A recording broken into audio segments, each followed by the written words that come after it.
Bismillahirrahmanirrahim. Assalamu alaikum dear students, how are you? I hope you are fine and safe at home. So open your books at page number 42 and today we will solve the exercise for the chapter the moon. I hope आपने पिछला task कर लिया होगा। मैंने आपको previous task जो दिया था कि आपको क्या चीज़ें रात में सुनाई देती हैं, दिखाई देती हैं, आपने वो पूरा टास्क कंप्लीट कर लिया होगा। Now moving on to next page number 42, question number 1, put suitable conjunctions in the following blank and write the complete sentence in your notebook. Before starting the exercise, let's see what a conjunction is. Conjunctions, words that join other words or sentences are called conjunctions. ऐसे words जो words को या sentence को आपस में join करें उन्हें conjunction कहते हैं। जंक्शन का वैसे ही मतलब होता है ज्वाइन होना, एक चीज़ को दूसरी चीज़ से कनेक्ट करना, या आपने साइंस में पढ़ा होगा। तो जब वो कंजंक्शन हो गया तो वो वर्ड जो कि किसी भी वर्ड को या सेंटेंस को एक दूसरे के साथ ज्वाइन करें उन्हें कंजंक्शंस कहते हैं। फॉर एग्जाम्पल एंड और बट, ठीक है, ये वो वर्ड्स हैं जो सेंटेंसेस को ज्वाइन करते हैं, चाहे वो सेंटेंसेस और वर्ड्स को, चाहे वो दो वर्ड्स हों चाहे वो पूरा सेंटेंस हो। For example black and white, big और स्मॉल, या फिर इस तरह पूरा एक सेंटेंस हो he is old but he is strong. ठीक है, इन्होंने दो सेंटेंस को एक बना दिया। सो आई होप अब आपको समझ में आ गया होगा व्हाट कंजंक्शन इज और आपको एक्सरसाइज सॉल्व करने में आसानी होगी। So let's start. यहाँ पे आपने जो कंजंक्शंस बताने हैं, I have lost my knife dash fork, तो यहाँ से बताएं मुझे एंड और बट में से कौन सा सही लगेगा यूज़ करने में। I have lost my knife and fork, और उर्दू में जिसे कहते हैं ना और, ठीक है। She is very thin dash she Yeats a lot, वो बहुत पतली है dash she Yeats a lot, लेकिन हम उर्दू में कहते हैं लेकिन वो बहुत खाती है, वो बहुत पतली है लेकिन वो बहुत खाती है। She is very thin but she eats a lot. Are you going to buy a shirt dash a pair of trouser? अब यहाँ पे देखिए कभी कभी सेंटेंस ऐसा होता है कि वहाँ पे हमें समझ नहीं आ रहा था कि हमने एंड यूज़ करना है कि और यूज़ करना है।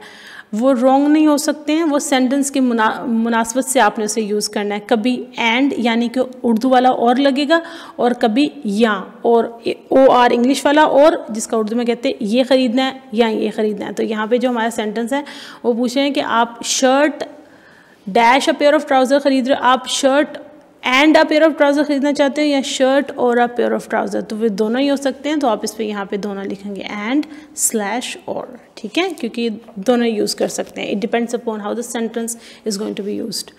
Is that a robin dash a swallow, तो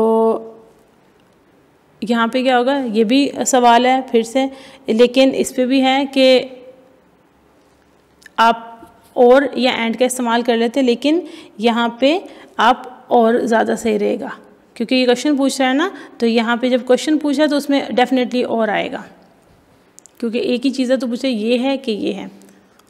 माई father dash my mother are going to the market, my father and my mother are going to the market, ये तो बहुत आसान है, इसमें कोई वो कॉन्फ्लिक्ट नहीं है। I can sing dash I can't whistle, मैं गा सकता हूँ लेकिन बट मैं विसल नहीं कर सकता। ओके, तो अब आई होप आपको ये समझ में आ गया होगा कि एंड और but these are the words that are known as conjunction and they are use for joining words और sentence. Moving on to next, complete the following sentence in your own word, pay attention to the conjunction used. अब वो कह रहे हैं कि यहाँ पे आपने जो यहाँ पे सेंटेंस दिए गए हैं इनको कंप्लीट करना है, लेकिन आपने किस बात पे गौर करना है, जो कंजंक्शन एट द एंड जो आपको दिए गए हैं आपने उनको यूज़ करना है, ठीक है, उसको देखते हुए आपने सेंटेंस को कंप्लीट करना है। So he is tall and thin, वो पतला और लंबा है, बट अब क्या हो सकता है बताएं मुझे। एक लड़का लंबा भी है पतला भी है, तो कह रहे हैं but can not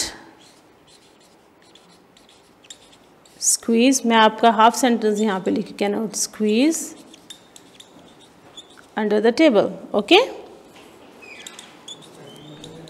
under the table। अच्छा, वो लंबा और पतला तो है लेकिन वो टेबल के अंदर स्क्वीज़ नहीं कर पा रहा। अगर आपको इससे ज़्यादा आसान कोई इजी वर्ड्स में ज़्यादा अच्छे सेंटेंस आते हैं so you can write that, okay. ज़रूरी नहीं है कि आप यही लिखें, it's just for your guidance. We visited them last Sunday, we visit them last Sunday and we will visit again this Saturday. मतलब हम संडे उनसे मिलने गए थे और हम आने वाले सैटरडे को भी उनसे मिलने जाएंगे। और का word next is C, we visit them last Sunday but, अब वही सेंटेंस है लेकिन उसमें बट आ गया है, तो but we cannot go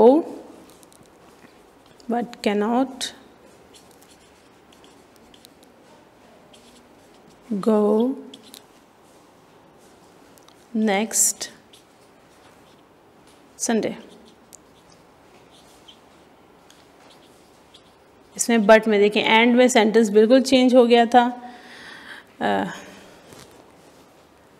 we will या वी शैल दोनों ही, okay. We shall again this Saturday, लेकिन जब बट आ गया तो वो कह रहे हैं कि हम इस संडे तो गए थे लेकिन नेक्स्ट नहीं जा सकेंगे। D, we shall buy it in the market और, अब यहाँ पे और है, ऑप्शन है कि हम इसे मार्केट में बाय करें या in the shop in town, या हम मार्केट से ले लें या फिर बाज़ार में जो शॉप है इससे ले सकते हैं, इसमें और का इस्तेमाल है।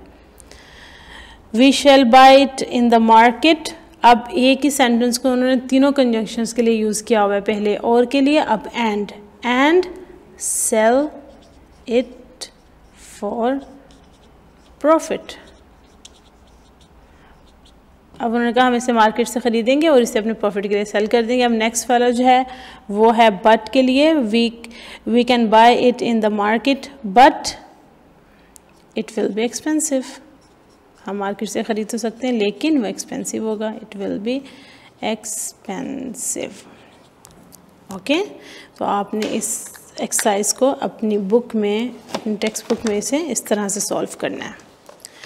आई होप आपको आपका यूज़ ऑफ कंजंक्शन अच्छे से इस्तेमाल करना आ गया होगा एंड डू प्रैक्टिस दैट। आपकी जो आज की डायरी है वो यही है कि आपने क्वेश्चन पेज नंबर 42 पे क्वेश्चन 1 और 2 को यहाँ पे बुक में जो है वो इसको कंप्लीट करना है। So complete your task, take care, अल्लाह हाफिज़।